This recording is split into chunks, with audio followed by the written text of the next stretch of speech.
혼잣말을 잘하는 사람이 대화의 고수가 된다. 여러분, 잠깐 멈춰서서 오늘 하루를 돌아봐 주세요. 아침에 눈을 뜨면서 가장 먼저 나는 말이 무엇이었나요? 가족에게 건넨 말 한마디, 출근길에 동료에게 던진 인사, 회의 중에 꺼낸 한 문장, 퇴근 후 배우자에게 건넨 첫 마디. 우리는 하루에 수천 개의 말을 주고받으며 살아갑니다. 그런데 우리는 그 말들이 얼마나 강력한 힘을 가지고 있는지, 얼마나 깊이 상대방의 가슴 속에 파고드는지를 너무나도 쉽게 잊고 삽니다.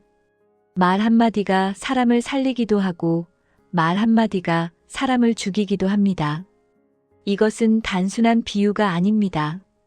심리학은 이미 오래전부터 이 진실을 과학적으로 증명해왔습니다. 어린 시절 부모님께 들은 너는 왜 이것도 못하니라는 말 한마디가 어른이 된 지금까지도 그 사람의 자존감을 무너뜨리고 있다는 것을, 반대로 선생님께 들은 너는 특별한 아이야라는 말 한마디가 그 사람의 인생 전체를 바꾸어 놓았다는 것을, 우리는 모두 그런 경험을 가슴 한켠에 품고 살아가고 있습니다. 오늘 저는 여러분과 함께 말의 세계를 깊이 들여다보려 합니다. 가족 사이에서 오가는 말, 친구 사이에서 나누는 대화, 직장에서 주고받는 언어, 그리고 부부 사이의 말들. 이 모든 관계 속에서 우리가 어떻게 말하느냐가 우리의 삶을 어떻게 만들어 가느냐를 결정한다는 것을, 그리고 마지막으로 왜 혼잣말을 잘하는 사람이 결국 대화의 고수가 되는지, 그 깊고 놀라운 비밀까지 함께 풀어가겠습니다. 말이란 무엇일까요? 단순히 입에서 나오는 소리의 조합일까요? 심리학자들은 말을 두고 관계의 지문이라고 표현합니다. 지문이 사람마다 다르듯 말하는 방식도 사람마다 다르고, 그 방식이 곧 그 사람의 관계를 결정짓는다는 뜻입니다. 미국의 심리학자 알버트 메라비어는 오래전에 한 가지 놀라운 연구 결과를 발표했습니다. 사람이 상대방에게 전달하는 감정과 태도 중에서 실제 말의 내용이 차지하는 비중은 고작 7%에 불과하다는 것입니다. 나머지 38%는 목소리의 톤, 그리고 55%는 표정과 몸짓이 전달한다고 했습니다. 이것은 우리에게 무엇을 말해주는 걸까요?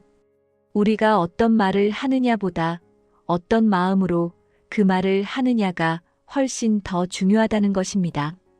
그렇다면 우리는 왜 자주 말로 상처를 주고받는 걸까요? 왜 사랑하는 사람에게, 가장 가까운 사람에게 가장 날카로운 말을 던지게 되는 걸까요? 심리학에서는 이것을 친밀성의 역설이라고 부릅니다. 가까울수록 방어막이 낮아지고, 방어막이 낮아질수록 감정이 여과 없이 언어로 터져 나온다는 것입니다. 즉, 우리가 가장 상처 주는 말을 가장 사랑하는 사람에게 하게 되는 것은 그만큼 그 관계가 우리에게 안전하다고 느끼기 때문입니다. 하지만 그 안전함이 언제부터인가 당연함이 되고, 당연함이 무례함이 되어버리는 순간 관계는 서서히 금이 가기 시작합니다. 가족 간의 대화를 먼저 생각해 봅시다. 가족은 우리가 이 세상에 태어나서 처음으로 언어를 배우는 공간입니다. 아이는 부모의 말 속에서 세상을 배우고 자신이 어떤 존재인지를 배웁니다. 심리학자 존 가트맨은 수십 년에 걸친 연구 끝에 놀라운 사실을 밝혀냈습니다. 건강한 가족 관계를 유지하는 가정에서는 긍정적인 말과 부정적인 말의 비율이 5대 1 이상이라는 것입니다. 즉, 비판적인 말 한마디를 했다면 그것을 상쇄하기 위해 최소한 5가지의 따뜻하고 긍정적인 말이 필요하다는 뜻입니다. 하지만 현실은 어떤가요? 많은 가정에서 이 비율은 뒤집혀 있습니다. 한국의 가정 문화를 들여다보면 더욱 선명하게 보입니다. 우리는 오랫동안 사랑한다는 말을 직접 표현하지 않는 문화 속에서 살아왔습니다. 부모는 자식을 위해 모든 것을 희생하면서도 사랑해라는 말 대신 밥 먹었어? 라는 말로 사랑을 표현했습니다. 자식은 부모의 그 말 속에 담긴 사랑을 읽어내지 못한 채 왜 맨날 그런 말만 해라며 돌아서곤 했습니다. 이 어긋남 속에서 얼마나 많은 가족들이 서로를 그리워하면서도 가까워지지 못하고 살아왔는지 모릅니다. 부모가 자녀에게 하는 말은 단순한 소통의 수단이 아닙니다. 그것은 자녀의 뇌 속에 깊이 새겨지는 언어적 프로그래밍입니다. 신경과학자들의 연구에 따르면 어린 시절 반복적으로 들은 말은 뇌의 신경회로에 물리적인 흔적을 남긴다고 합니다. 넌 할 수 있어라는 말을 반복적으로 들은 아이와 넌 어차피 안 돼라는 말을 반복적으로 들은 아이의 뇌는 실제로 다른 구조를 가지게 됩니다. 이것이 바로 말이 단순한 소리가 아닌 이유입니다. 말은 사람을 만들어냅니다. 그렇다면 가족 간에 어떻게 말해야 할까요? 가장 먼저 필요한 것은 판단 없는 관찰입니다. 비폭력 대화의 창시자 마셜 로젠버그는 우리가 일상에서 하는 말의 대부분이 상대방을 향한 판단과 평가로 가득 차 있다고 했습니다. 왜 항상 이래? 넌 왜 그 모양이야? 도대체 생각이 있는 거야, 없는 거야?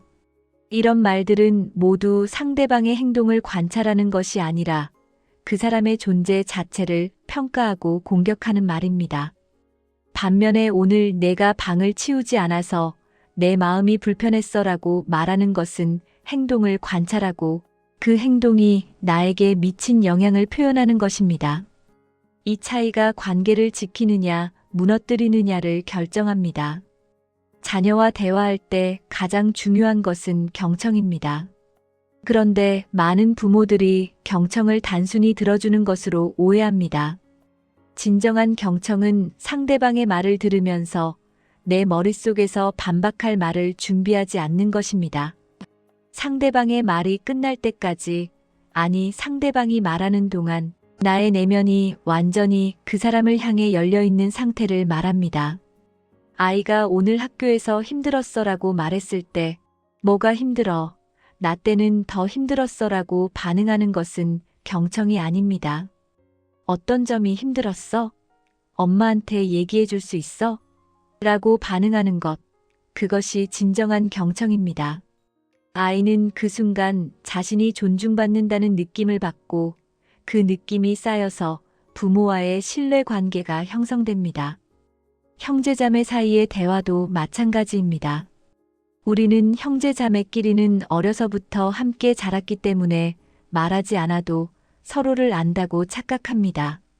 하지만 나이가 들면서 각자의 삶을 살아가다 보면 형제자매도 서로를 이해하기 위해 끊임없이 말을 주고받아야 하는 타인이 되어갑니다. 우리 사이에 무슨 말이 필요해가 아니라 우리 사이이기 때문에 더 잘 말해야 해라는 인식의 전환이 필요합니다. 이제 친구 사이의 대화로 넘어가 볼까요? 친구 관계는 가족과 달리 선택으로 이루어진 관계입니다. 우리는 왜 어떤 사람과는 평생의 친구가 되고 어떤 사람과는 점점 멀어지게 되는 걸까요? 심리학자들은 그 답을 대화의 질에서 찾습니다. 단순히 얼마나 자주 만나느냐가 아니라 만날 때 어떤 대화를 나누느냐가 우정의 깊이를 결정한다는 것입니다. 진정한 우정은 취약성을 공유할 수 있을 때 시작됩니다. 브레네 브라운 교수는 수십 년의 연구를 통해 인간의 가장 깊은 연결은 완벽함에서 오는 것이 아니라 불완전함을 드러낼 수 있을 때 온다고 했습니다. 친구에게 나 요즘 많이 힘들어라고 말할 수 있을 때, 솔직히 나도 그거 잘 모르겠어라고 고백할 수 있을 때, 내가 보고 싶었어라고 먼저 말할 수 있을 때, 그때 우정은 한층 더 깊어집니다. 반면에 우정을 갉아먹는 말들이 있습니다. 가장 대표적인 것이 충고입니다. 친구가 힘든 상황을 털어놓을 때 우리는 너무나도 쉽게 해결책을 제시하려 합니다. 그러니까 내가 뭐라고 했어. 그럴 때는 이렇게 해야지. 그건 내가 잘못한 거야. 이런 말들이 때로는 진심 어린 조언일 수 있지만 상대방이 원하는 것이 해결책이 아닐 때 이 말들은 상처가 됩니다. 친구가 원하는 것은 대부분 해결책이 아니라 공감입니다. 그랬구나. 많이 힘들었겠다라는 말 한마디가 그 어떤 조언보다 친구의 마음을 위로할 수 있습니다. 또한 친구 사이에서 조심해야 할 것이 바로 비교입니다. 특히 한국 사회에서는 비교가 너무나 일상화되어 있어서 비교가 상처라는 것을 인식조차 못하는 경우가 많습니다. 걔는 벌써 집을 샀더라. 쟤는 애가 어느 학교 갔다더라. 다른 사람들은 다 그렇게 하던데.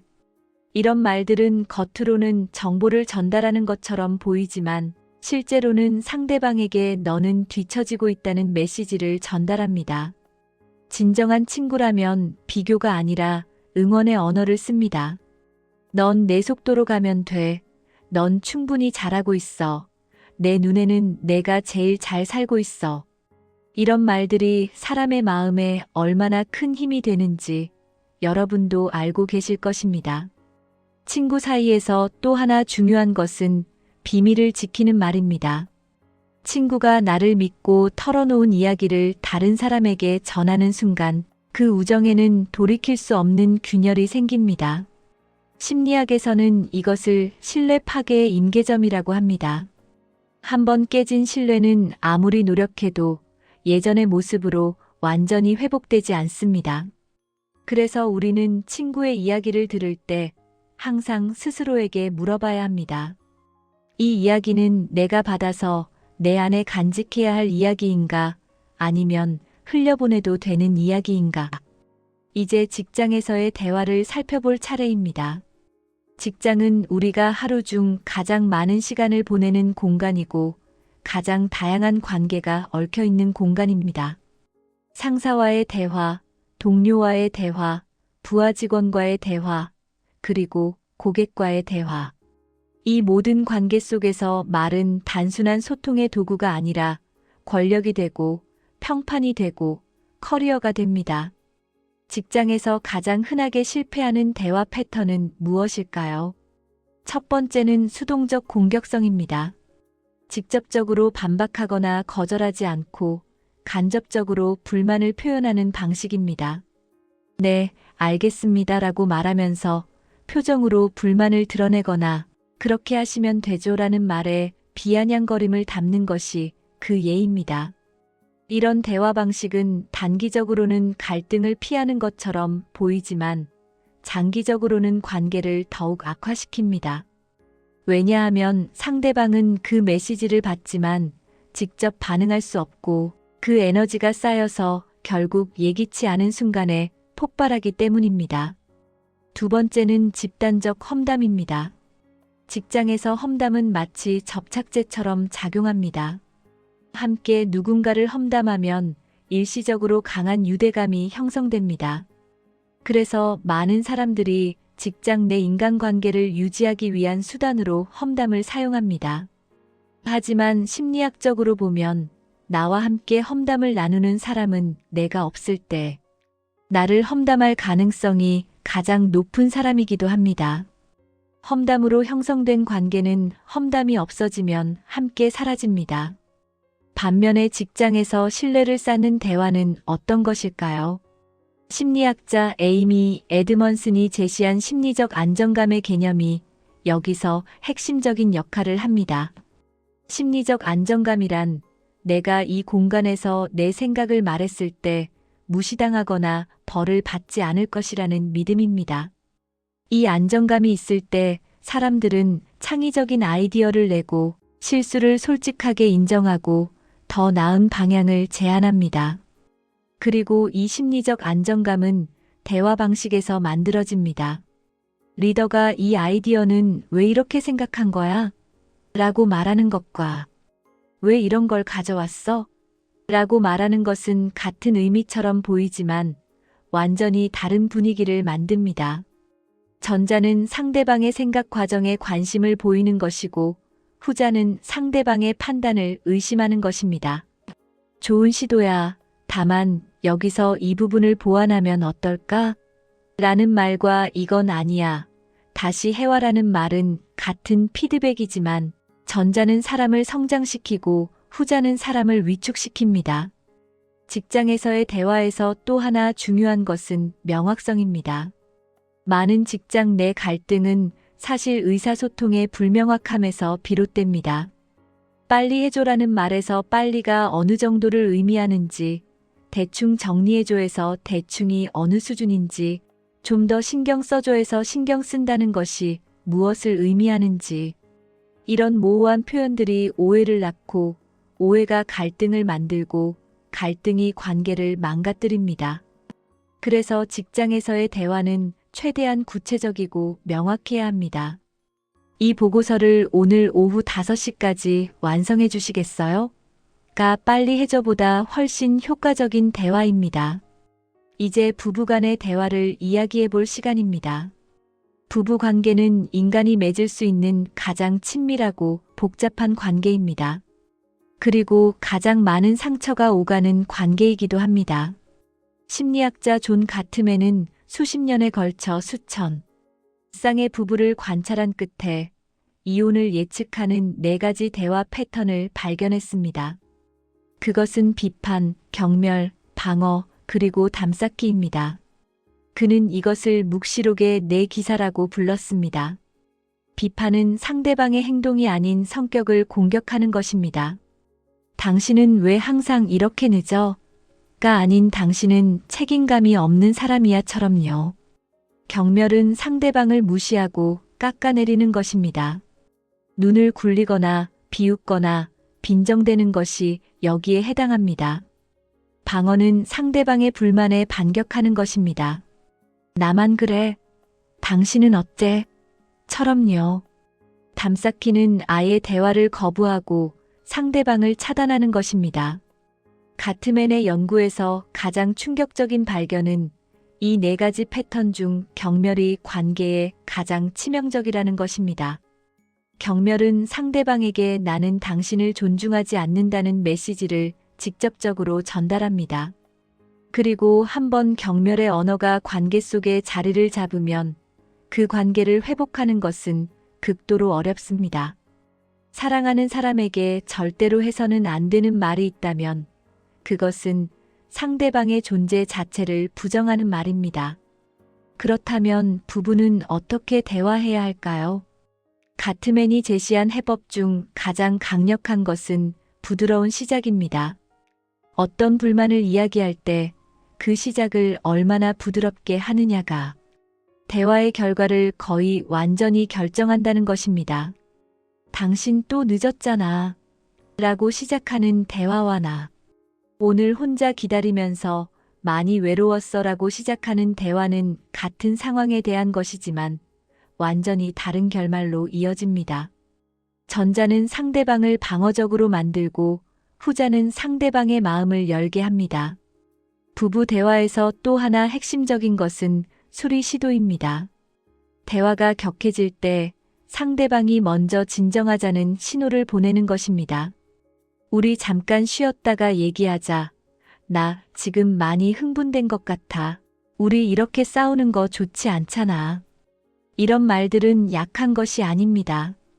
오히려 이런 말을 할 수 있는 사람이 관계를 지켜낼 수 있는 사람입니다. 연구에 따르면 행복한 부부는 갈등이 없는 것이 아니라 갈등이 생겼을 때 이 수리 시도를 잘한다는 점에서 다른 부부들과 구별된다고 합니다. 부부 사이에서 또 하나 놓치기 쉬운 것이 있습니다.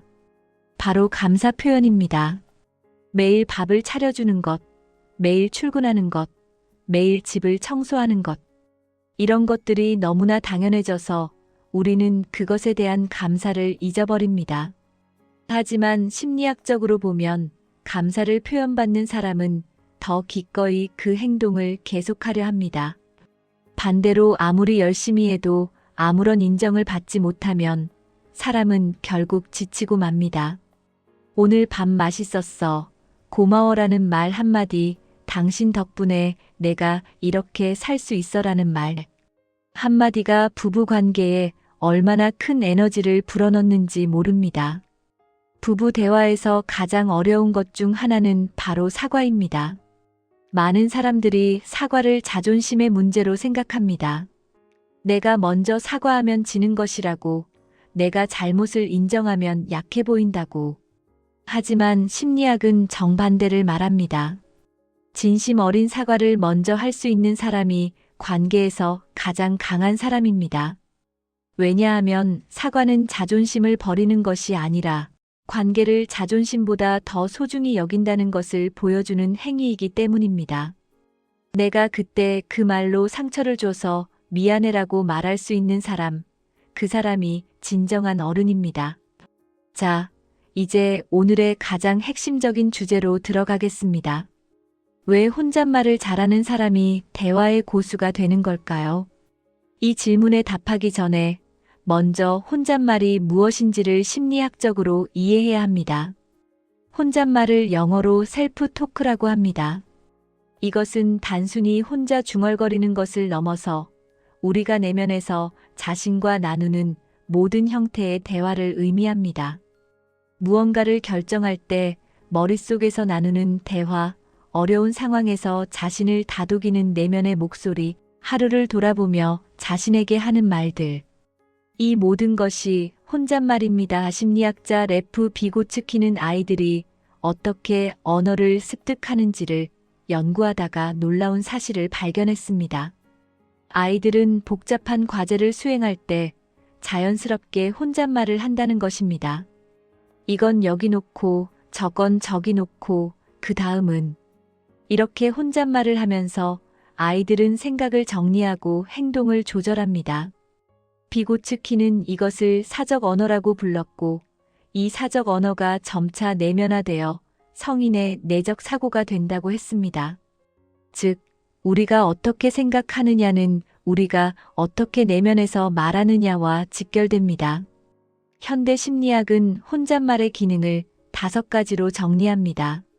첫째는 인지적 조절입니다. 혼잣말은 우리가 복잡한 상황을 분석하고 정리하는 데 도움을 줍니다. 둘째는 감정 조절입니다. 화가 나거나 불안할 때 내면에서 자신에게 말을 건네는 것이 감정을 진정시키는 데 효과적입니다. 셋째는 동기부여입니다. 힘든 일을 할 때 할 수 있어 조금만 더 하고 자신에게 말하는 것이 실제로 수행 능력을 높입니다. 넷째는 자기인식입니다. 자신의 생각과 감정을 말로 표현해 보면서 더 명확하게 자신을 이해할 수 있습니다. 다섯째는 문제 해결입니다. 상황을 말로 설명하면서 해결책을 찾는 데 도움이 됩니다. 그런데 왜 이 혼잣말 능력이 대화의 고수를 만드는 걸까요? 이것을 이해하기 위해 대화가 어떻게 이루어지는지를 생각해 봐야 합니다. 우리가 다른 사람과 대화할 때 그 대화의 질은 사실 우리가 그 순간에 자신과 나누는 내면의 대화에 의해 결정됩니다. 상대방의 말을 들으면서 우리 내면에서는 끊임없는 혼잣말이 이루어집니다. 이 사람은 왜 이런 말을 하는 걸까? 지금 이 사람이 원하는 게 뭐지? 내가 어떻게 반응해야 하지? 이 말을 해도 괜찮을까? 이 내면의 대화가 풍부하고 정교한 사람일수록 외부의 대화도 깊고 섬세해집니다. 혼잣말을 잘하는 사람은 자기 자신과의 대화를 통해 자신의 감정과 생각을 명확히 인식하는 능력이 발달해 있습니다. 이것을 심리학에서는 메타인지라고 합니다. 자신의 생각을 생각하는 능력, 자신의 감정을 관찰하는 능력입니다. 이 능력이 뛰어난 사람은 대화 중에 자신이 왜 이런 감정을 느끼는지, 자신이 무엇을 원하는지, 상대방이 어떤 상태인지를 더 정확하게 파악할 수 있습니다. 예를 들어볼게요. 배우자가 퇴근 후에 무뚝뚝하게 집에 들어왔다고 합시다. 혼잣말 능력이 부족한 사람은 즉각적으로 왜 저렇게 기분이 안 좋아? 나한테 왜 저래라는 반응을 보입니다. 하지만 혼잣말 능력이 뛰어난 사람은 먼저 자신의 내면에서 이렇게 대화합니다. 저 사람 표정이 좋지 않네. 오늘 직장에서 힘든 일이 있었나? 아니면 나한테 불만이 있는 건가? 잠깐, 내가 지금 방어적으로 반응하려 하고 있구나. 일단 상황을 더 파악해보자. 이 내면의 대화가 이루어진 사람은 배우자에게 오늘 힘든 일 있었어요? 라고 부드럽게 물어볼 수 있습니다. 같은 상황에서 전혀 다른 대화가 시작되는 것입니다. 혼잣말이 대화의 질을 높이는 또 다른 이유는 감정 조절 능력과 관련이 있습니다. 우리가 대화에서 실패하는 대부분의 경우는 감정이 생각보다 먼저 반응할 때입니다. 상대방의 말에 순간적으로 화가 나서 한 말, 억울함에 반사적으로 터져나온 말, 두려움에서 비롯된 방어적인 말. 이런 말들이 관계를 상하게 합니다. 혼잣말 능력이 뛰어난 사람은 이 감정의 파도가 밀려올 때 내면에서 그것을 알아차리고 조절하는 과정을 거칠 수 있습니다. 나 지금 많이 화가 나 있구나. 이 상태에서 말하면 후회할 말을 할 것 같아. 잠깐 숨을 고르자. 이 짧은 내면의 대화가 관계를 지키는 결정적인 역할을 합니다. 스포츠 심리학에서도 혼잣말의 중요성은 이미 널리 알려져 있습니다. 세계 최정상의 운동선수들은 대부분 뛰어난 자기 대화 능력을 가지고 있습니다. 중요한 경기에서 실수를 했을 때 끝났어. 나는 역시 안 되라고 내면에서 말하는 선수와 괜찮아. 다음 기회가 있어. 집중하자라고 말하는 선수의 이후 퍼포먼스는 완전히 달라집니다. 이것이 대화에서도 똑같이 적용됩니다. 대화 중에 실수를 했을 때 내면에서 자신을 어떻게 다루느냐가 이후 대화의 흐름을 결정합니다. 혼잣말의 또 다른 힘은 공감 능력을 키워준다는 데 있습니다. 공감이란 무엇일까요? 단순히 상대방의 입장에서 생각해보는 것이 아닙니다. 상대방의 감정을 내 안에서 느껴보는 것입니다. 그런데 이 공감 능력은 자신의 감정을 깊이 들여다보는 경험에서 발달합니다. 자신이 외로울 때 그 감정을 명확히 인식하고 말로 표현해 본 사람은 상대방이 외로움을 드러낼 때 그것을 훨씬 빠르고 깊게 알아챌 수 있습니다. 자신의 두려움과 대화해 본 사람은 상대방의 두려움 어린 말 속에서 그 감정을 읽어낼 수 있습니다. 내면의 언어가 풍부할수록 외부 세계의 언어도 풍부해집니다. 그렇다면 어떻게 하면 혼잣말 능력을 키울 수 있을까요? 가장 효과적인 방법 중 하나는 저널링, 즉 일기 쓰기입니다. 매일 자신의 생각과 감정을 글로 써보는 것입니다. 이것이 단순해 보이지만 실제로 자신과 대화하는 능력을 획기적으로 키워줍니다. 글을 쓰면서 우리는 머릿속에 흩어져 있던 생각들을 언어로 조직하고 그 과정에서 자신이 무엇을 생각하고 무엇을 느끼는지를 더 명확히 이해하게 됩니다. 심리학 연구들은 꾸준히 일기를 쓰는 사람들이 그렇지 않은 사람들에 비해 감정 조절 능력이 뛰어나고 대인관계에서의 갈등도 적다는 것을 보여줍니다. 또 다른 방법은 마음챙김 명상입니다. 명상을 하면서 자신의 내면에 떠오르는 생각들을 판단 없이 관찰하는 연습을 합니다. 아, 지금 내가 이런 생각을 하고 있구나. 지금 이런 감정이 일어나고 있구나 라고 자신의 내면을 목격하는 연습을 하는 것입니다. 이 연습이 쌓이면 대화 중에도 자신의 감정과 생각을 실시간으로 관찰하고 조절하는 능력이 발달합니다. 혼잣말 능력을 키우는 또 다른 방법은 질문의 질을 높이는 것입니다. 우리가 자신에게 어떤 질문을 던지느냐가 생각의 깊이를 결정합니다.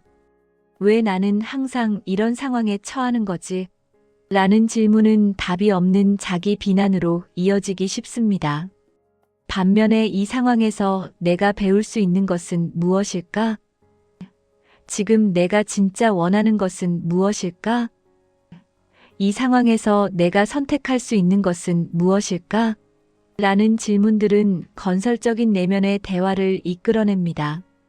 자신에게 좋은 질문을 던질 수 있는 사람은 다른 사람에게도 좋은 질문을 던질 수 있습니다. 그리고 좋은 질문을 던지는 사람이 대화를 이끌어갑니다. 혼잣말의 내용도 중요합니다. 우리가 자신에게 어떤 언어를 사용하느냐가 우리의 심리 상태를 결정합니다. 나는 못해. 나는 어차피 안 돼. 나는 이런 사람이야 라는 고정된 언어 대신 나는 아직 배우고 있어. 이번에는 이렇게 해볼게. 나는 성장하고 있어 라는 유동적인 언어를 사용하는 것입니다. 스탠퍼드 대학교의 심리학자 캐럴 드웩은 이것을 성장 마인드셋의 언어라고 불렀습니다. 자신에게 성장의 언어를 사용하는 사람은 타인에게도 성장의 언어를 사용하고 그것이 상대방을 격려하고 변화시키는 힘을 만들어냅니다. 대화의 고수가 된다는 것은 어떤 의미일까요? 말을 잘하는 것은 단순히 유창하게 말하는 것이 아닙니다. 화려한 표현으로 상대를 압도하는 것도 아닙니다. 진정한 대화의 고수는 상대방이 말을 마쳤을 때 이 사람과 이야기하고 나면 마음이 편해진다는 느낌을 남기는 사람입니다. 이 사람은 나를 이해해준다는 느낌을 주는 사람입니다. 이 사람과 이야기하면 내가 더 나은 사람이 된 것 같다는 경험을 선물하는 사람입니다. 이것은 기술이기 이전의 태도의 문제입니다. 상대방에 대한 진정한 관심, 상대방의 내면을 이해하려는 진지한 노력, 자신의 말이 상대방에게 미치는 영향을 끊임없이 살피는 자세. 이 태도는 밖에서 연습되는 것이 아니라 내면에서 자란다는 것. 그리고 내면에서 자라는 것은 자신과의 대화, 즉 혼잣말에서 시작한다는 것입니다. 우리는 때로 말을 너무 두려워합니다. 잘못 말해서 상대방을 상처 줄까봐, 내 속마음이 들킬까봐, 거절당할까봐. 그래서 차라리 아무 말도 하지 않는 것이 낫다고 생각하기도 합니다. 하지만 침묵도 하나의 언어입니다. 그리고 때로 침묵은 말보다 더 강렬한 메시지를 전달합니다. 사랑하는 사람에게 말하지 않아서 생긴 오해들, 표현하지 않아서 쌓인 서운함들, 전하지 못해서 가슴에 남은 말들. 이것들이 관계를 서서히 무너뜨립니다. 우리가 진정으로 두려워해야 할 것은 말하는 것이 아니라 말하지 않는 것입니다. 마음속에 있는 것을 언어로 꺼내어 상대방과 나누는 것. 그것이 관계를 살아있게 하는 생명력입니다. 물론 어떻게 말하느냐는 중요합니다. 하지만 무엇보다 먼저 필요한 것은 말하겠다는 용기입니다. 언어는 인류가 만들어낸 가장 위대한 발명입니다. 언어 덕분에 우리는 서로의 마음을 전달할 수 있고, 세대를 넘어 지혜를 나눌 수 있고, 혼자서는 절대 만들어낼 수 없는 것들을 함께 만들어낼 수 있습니다. 그런데 우리는 이 위대한 도구를 얼마나 소중히 다루고 있을까요? 매일 아무 생각 없이 내뱉는 말들, 감정에 휩쓸려 던지는 말들, 습관처럼 반복하는 부정적인 말들. 이것들이 우리의 삶을 조금씩 갉아먹고 있다는 것을 우리는 얼마나 인식하고 있을까요? 오늘부터 한 가지만 해보시겠습니까? 매일 잠들기 전에 딱 5분만 오늘 내가 한 말들을 돌아보는 시간을 갖는 것입니다. 오늘 내가 가족에게 한 말 중에 상처를 준 말은 없었나요? 친구에게 건넨 말 중에 진심이 담겨 있었나요? 직장에서 동료에게 한 말이 그 사람을 돕는 말이었나요? 배우자에게 오늘 고마움을 표현했나요? 그리고 무엇보다 오늘 나 자신에게 어떤 말을 했나요? 나를 격려하는 말이었나요? 아니면 나를 깎아내리는 말이었나요? 이 작은 돌아봄의 시간이 쌓이면 여러분의 언어가 달라지기 시작합니다. 언어가 달라지면 관계가 달라지고 관계가 달라지면 삶이 달라집니다. 말 한마디가 인생을 바꾼다는 것은 과장이 아닙니다. 그것은 매일 우리 주변에서 일어나는 조용하지만 강력한 현실입니다. 혼잣말을 잘하는 사람이 대화의 고수가 된다는 말을 다시 한번 생각해 보세요. 자신과의 대화가 깊어질수록 타인과의 대화도 깊어집니다. 자신을 이해할수록 타인을 이해하는 능력도 커집니다. 자신에게 친절한 말을 할수록 타인에게도 친절한 말을 건넬 수 있게 됩니다. 모든 대화는 내면에서 시작됩니다.